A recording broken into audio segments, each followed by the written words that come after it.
Hey everyone, welcome to today's episode of Closet Check. If you're new around these parts, then Closet Check is where I highlight different pieces and collections from my closet. So if that sounds interesting to you, go ahead and hit the subscribe button down below and hit the notification bell to get notified of new videos that I post. Now, as you can probably tell from the brief vlog footage that I just showed, I had the absolute privilege of getting back out to Paris again this year. And this time, I not only spent more than 24 hours in the city, but also this time I was able to bring my wife along as well for her very first time to the City of Lights. And even though I only had about 24 hours of experience under my belt from my first trip to Paris, I was able to show her around some and also able to basically take in a whole lot more that I wasn't able to experience the first time. And of course, there is no visiting one of these major cities in the world without me stopping in at the Chrome Hearts store and picking up a few things. Now, something I didn't realize when I was booking this trip was that our trip actually coincided with the very beginning of Paris Fashion Week in September. And so when we arrived at the Chrome Hearts store, actually they had just put up their brand new displays for Fashion Week in September. The major thing though with this time around is that most of the items that they had that were special for Fashion Week were really geared towards jewelry and really like the high ticket side of jewelry, and then also clothing items for women. And so even though there wasn't really any Fashion Week exclusives, for men for me to be able to pick up, I wanted to make sure that I grabbed a couple things from this trip. Let's go ahead and just get started. Now, the first item that I picked up is something that has been long on my list of wants for, again, a very, very long time. But it was also one of those items that, since it's a super classic piece, I didn't really try to go out of my way to look for it either. It was more about, hey, if I run across this in the right place at the right time, let me go ahead and grab it. And especially because, I had grabbed this belt strap a little while back, the black and red cemetery strap. And for a while, I only really had one buckle. I only had the flerknee buckle that I have on my silver belt strap. And I felt like I really wanted to have something dedicated to this cemetery strap instead. And so what better way to do that than to go ahead and grab the cemetery buckle. And so the detailing on this thing is absolutely amazing. You see every single little cross has detailing that's on it, and then obviously the big massive cross that's in the center there as well. And so to me, this is basically, again, a perfect complement to the cemetery strap. It's just all crosses everywhere. And then also it serves as what is really, a much louder belt buckle, and one that is a lot more obviously Chrome Hearts, right? The flerknee buckle that I have, while I absolutely love everything related to flerknees, is really a, more of a if you know type piece. Whereas something like this is way more obvious and loud that it is a Chrome Hearts buckle. Now, one of the interesting things about jewelry items that the Paris store sells is that I'm not sure if this is a France specific thing or it might actually be across the entirety of the EU. But they're required to put special hallmarks on every single one of the jewelry items to properly denote what the material is.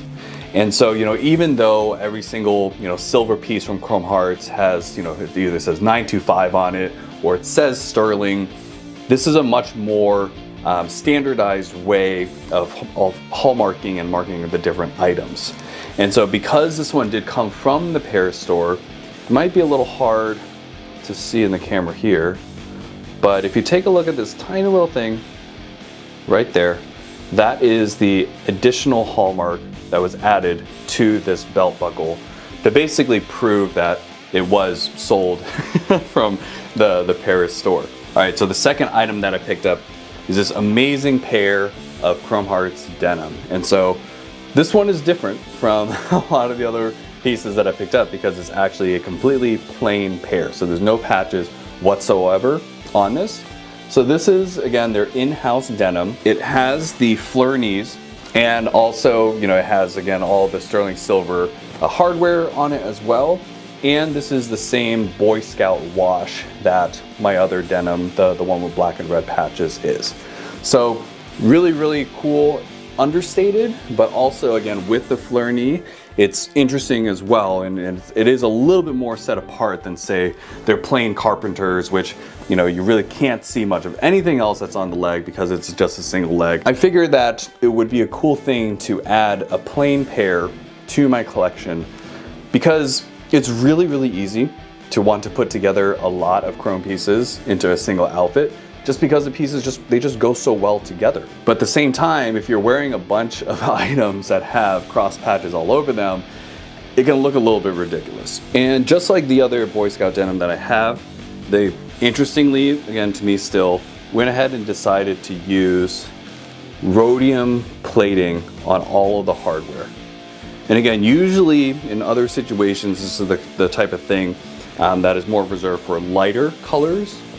But, you know, to me, you know, even though this is, yes, a lighter wash than a true black, it still is an interesting decision to me, where I would not have done the rhodium plating because, again, you basically lose out on all the little blackening details for all the pieces. But it is still just a cool touch, you know, to have it be a little bit more set apart and a little bit different than, say, some of the other items I have in my collection.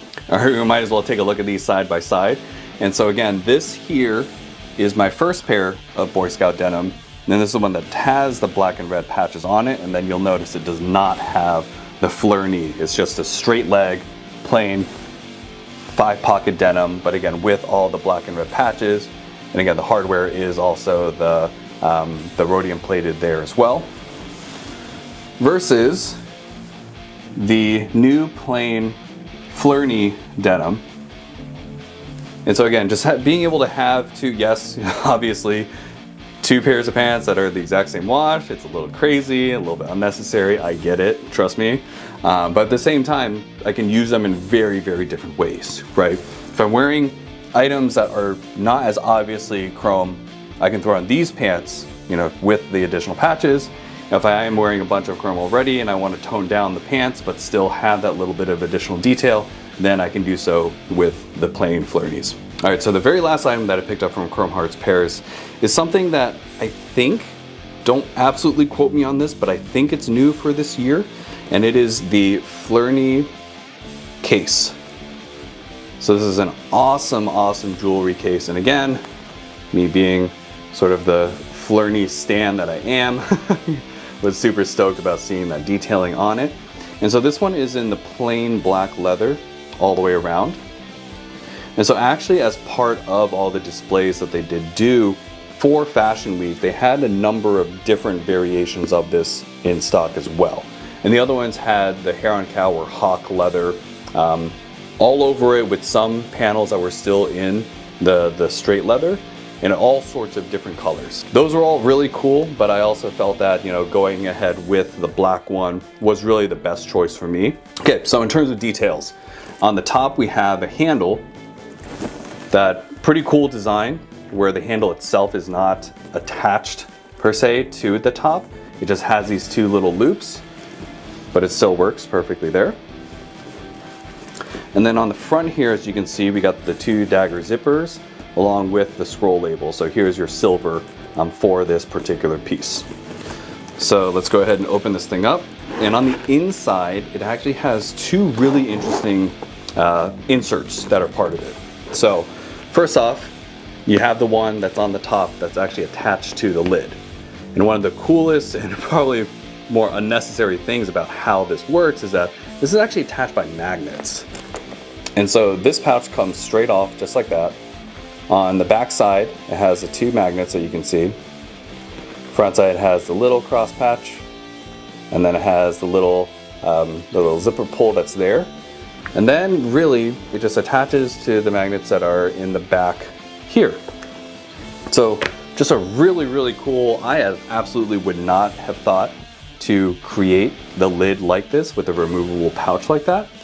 But super, super cool treatment that they did for that. And then on the inside here is an insert that entirely comes out. And this is effectively a jewelry roll. So if we take a look at this, it's a trifold roll, and it's held together initially by this leather strap here with the crossball. So if I go ahead and open this up, then you can see it entirely fold out. And so really cool thing here. So we'll start on this end. So as you can see, this end here has a couple of straps with holes. So this is, as you can tell, is pretty much designed for earrings and studs. So you can basically put them in here and it keeps them in place. The cool thing about the little straps is that these crossballs are buttons. And so you can take them off as necessary. So again, this side has these here. The center section has a zip compartment. No special things on the inside of it in there, but it is still just like a cool additional piece in the center. And then we'll take a look at the very end here, and these leather pieces are really to hold rings. So it's the same situation. They've got the crossball, so you open up on one side, put rings on it, and then you can clip it back in, and then the rings will just be sort of hanging out next to each other across these two. So that's it for those different pieces. And then the last thing that's in here is that on each of the two different ends is another compartment on the inside here. And the interesting thing about this is that it has these little snaps, little crossball snaps that are in there, right? I've heard that the design there is meant to be for wallet chains, but I played around with it and I tried a couple of different ways, and honestly it doesn't really work that well. The lobster clasps don't really loop onto these things too well, but it's just really cool to have some additional general flexibility. Maybe I'll be able to figure out, you know, some other use for it in the future. But again, on both ends, so it's on this end here as well as on this end here, you get the same little three. So the really cool thing about the jewelry case is, again, with all these different inserts, I basically view it as something that you're meant to travel with, right? So you get the case, you throw it in your luggage. When you get to your location, you take out the case, and then you can really take out the roll, set this on your nightstand, and basically as you're there for the duration of your stay, you can use this. You can, you know, throw your watch on the center, hold your different rings, etc. on the sides from there. And just like a really cool, useful, practical thing to have. Now in terms of how I actually use this thing at home, to be honest, I don't actually use the inserts properly. Especially the ring side, I kind of felt like with it just being a single tube across, if you put rings on it, they're just gonna bang against each other. You know, really cool idea, really cool execution, but for me in terms of how I'm using this for now, honestly, all I'm really doing is I'm just throwing in all the little pouches that I have. So all my rings are in their individual pouches. I basically just throw them all in here. My chains with their pendants on them in their pouches, etc. And so, you know, it's kind of silly. Yes, I get it. But this is how I'm using it. All right, so that's it for the items. And now something you might be thinking about is, hey, are those really Paris exclusives? Why'd you buy them there? Didn't you actually say in another video that everything is cheaper in the US? Absolutely they are. I'm starting to get to the point now where personally, just with the stock issues and how high demand is for basically every single type of item that Chrome Hearts has these days, I'm starting to personally get to the point where I'm saying, hey, if I run across an item that I like, even if I'm in another country, even if I'm in a location where it is more expensive, I almost feel like I just have to get it then and there. Because for these items, I could have tried to find, you know, places in the States to be able to get them for cheaper, right? You know, I could have let all my sales associates know about the buckle that I would want to get. I could have tried to hound everybody to get the flerknee denim. Same thing for the jewelry case as well. But it was one of those things where, as I found and I ran into, say, the denim in Paris, I started seeing on social media, oh, all sorts of people picking them up in the States. And I was just in this spot where I was like, am I going to set this aside that I could literally take today and try to hound all these sales associates and attempt to find my size and maybe not be able to, or just get it then and there? And so it is more, you know, much more expensive to get these items outside of the US. Even with tax refunds, it's still a bit more than buying it in the States. But again, I just feel like we're at the point right now with how stock is that, you know, as you run across things, it might just be worth grabbing it then and there. I am personally justifying this to myself as sort of a finder's fee, if you will. Like, the store has it, I'm there, just go ahead and go for it. Forget a little bit about the extra that I paid, because then, you know, I'm able to then have it from there. So is it the smartest financial decision? No. Am I super happy to have these items and not have to bother all sorts of sales associates around the US? Pretty happy I didn't have to do that either. All right, so that just about does it for this video. If you liked it, give it a big thumbs up. If you have any questions, go ahead and leave them in the comments, and I'll catch you next time.